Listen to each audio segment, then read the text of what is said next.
Hola, hola, hola, jovencitos, jovencitas, que el Espíritu Santo esté bendiciendo sus vidas.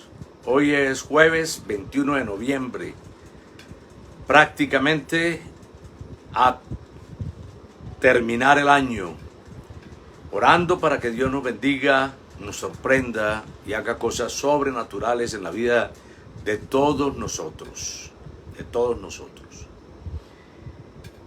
Yo siempre hago un prólogo antes de leer el versículo y orar. Este prólogo lo quiero hacer con un versículo también que dice: cuando los justos gobiernan, el pueblo se alegra.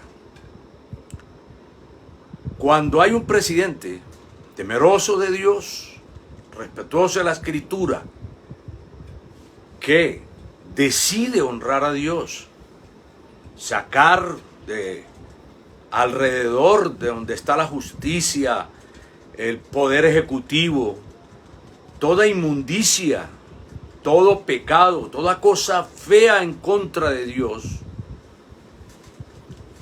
hay bendición. La llegada de un presidente que puede subir de manera exagerada. ¿Por qué es exagerada? Esta moneda virtual, yo no tengo ni un Bitcoin, no tengo nada, pero he escuchado que desde que nombraron al presidente de Estados Unidos, un hombre que ha compartido unas posturas conservadoras, al cual llaman radicales, porque si yo soy una persona que respeta los principios de Dios, soy radical, y ahí es donde los cristianos tienen que discernir qué es lo que están oyendo, porque el mundo te va convenciendo con su corriente, dice el apóstol Pablo, y convencernos de que los conservadores, que las personas temerosas de Dios, finalmente son el diablo, y que aquellas personas que promueven ciertas posturas en contra de la Escritura y de la fe son las adecuadas para gobernar. Hay que tener cuidado. Hoy escuché que el Bitcoin subió desde el nombramiento del presidente de Estados Unidos el 40%. El dólar subió. Porque es que también se tiene que cumplir la Biblia. Cuando había un rey malo, pecaminoso, que buscaba ídolos en Israel, que cerraba las iglesias y que iba en contra de la fe, entonces venía la miseria sobre Israel. En los campos no llovía, se secaba la tierra y morían los ganados y los cultivos morían. Venía un rey como Josafat o Ezequías, donde honraban a Dios, volvían a llamar a los levitas, al pueblo de Dios, al templo, y volvía a llover y crecía la economía. E Israel entonces era bendecido. Eso está escrito en la Biblia. Cuando nosotros buscamos a Dios, Dios se ocupa de las cosas. Cuando los justos gobiernan, se alegra el pueblo porque hay bendición.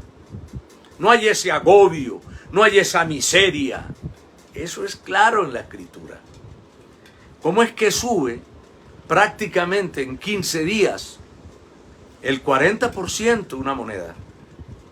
Es una cosa exagerada, muy exagerada. Hoy en día sí, muy exagerada. Y eso se ha visto. Hay que tener en cuenta que cuando decidimos honrar a Dios hay bendición. Qué bueno que se note y que los que no creen puedan entender el mensaje que Dios está dando. Para mí, que hubieran elegido al presidente de Estados Unidos fue una sorpresa, por supuesto.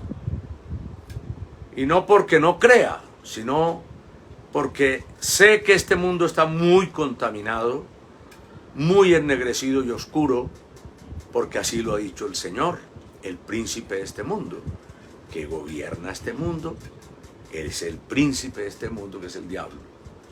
Pero me sorprendió Dios, porque Dios también tiene sus jugadas poderosas para mostrarnos que hay bendición cuando le buscamos. Vamos a orar y compartimos algo de la Escritura. Padre, gracias por bendecirnos y por derramar de tu amor sobre nosotros. Respalda a tu pueblo, respalda hasta el más pequeño de tus discípulos, hasta aquellos que son más preponderantes. Cuida al pastor que está en el pueblo más insignificante de este planeta, hasta el pastor que está en las grandes urbes.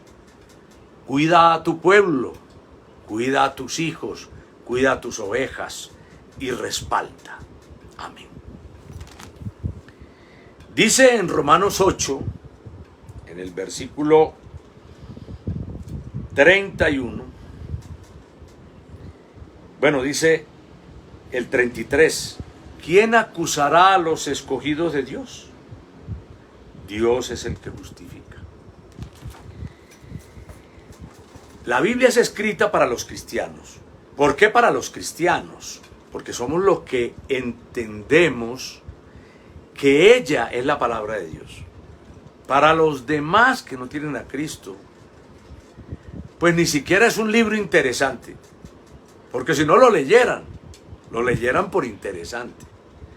Y a todos los que les gusta leer, pues se interesarían en no morir sin leer el libro más leído de la historia.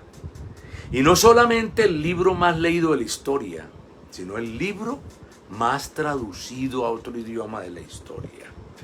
No lo hay y no lo habrá. Y no lo habrá. La Biblia es traducida a más de 5.800 idiomas y dialectos del mundo. Así que imagínese usted el valor que tiene la Biblia. Pero muchos que se ufanan de leer no han leído la Escritura. Por eso, lo interesante de este versículo es que tenemos que entender que este versículo es para nosotros los que creemos. Él no le está diciendo a los demás, porque los demás pues igual nos van a juzgar a nosotros por A o por B. Está hablando al mismo pueblo de Dios, a la misma iglesia de Cristo, que no podemos estar acusando a los escogidos de Dios. Que yo no soy quien para señalar ni a siervos ni a iglesias. No estamos llamados a eso. ¿Cómo vamos a acusar a los escogidos de Dios? A los que Dios ha justificado. No podemos hacerlo. No podemos condenarles. ¿Cómo vamos a condenar lo que Dios redimió? Imposible, dice ahí Romanos 8. Por eso es para nosotros. Para que usted como cristiano y yo como cristiano no estemos condenando a nadie. Pablo escribió, conoce Dios los que son suyos. Y si Dios conoce los que son suyos, pues si yo me pongo a juzgar ese tema, estaría juzgando a Dios, que es el que conoce los que son suyos. Lo que debo hacer es caminar como un justo y saber también que esos otros cristianos que de pronto han decidido condenarme a mí, se les está olvidando Romanos 8:33, que ¿quién me va a acusar si yo soy un escogido de Dios, al cual Cristo ha redimido por su sangre y ha justificado? ¿Quién me puede señalar? ¿Quién os podrá señalar a vosotros? ¿Quién os podrá señalar? Si eres uno de Romanos 8:33, un escogido de Dios, al cual el Señor ha justificado. No podemos estar condenándolo. Que el mundo nos condene, pero no nos condena por la salvación, porque ellos ni siquiera creen en ella. Nos condenan por ser conservadores, por ser de buenas costumbres, por no estar de acuerdo con ciertos comportamientos y con ciertos pensamientos del mundo. Entonces esa condenación no es esta. Esta condenación es la que a veces nosotros mismos, los cristianos, hacemos de otros escogidos de Dios. Por eso Pablo insiste tanto en que no nos juzguemos. Quizás sería lo mejor aprender de los otros cristianos, de la vida, el comportamiento y el pensamiento, de la fe, de hombres de Dios que han vivido por siglos, sean de la denominación que sean. Porque hombres de Dios hay por montones de los cuales podemos aprender. Vamos a orar. Vamos a orar. Padre, gracias por esta noche. Que nos bendigas, nos guardes y nos llenes de tu espíritu. Danos tu bendición en el nombre de Jesús. Amén. Mañana, Dios mediante, tenemos servicio en la iglesia. Así que mañana seguiremos con el profeta Miqueas.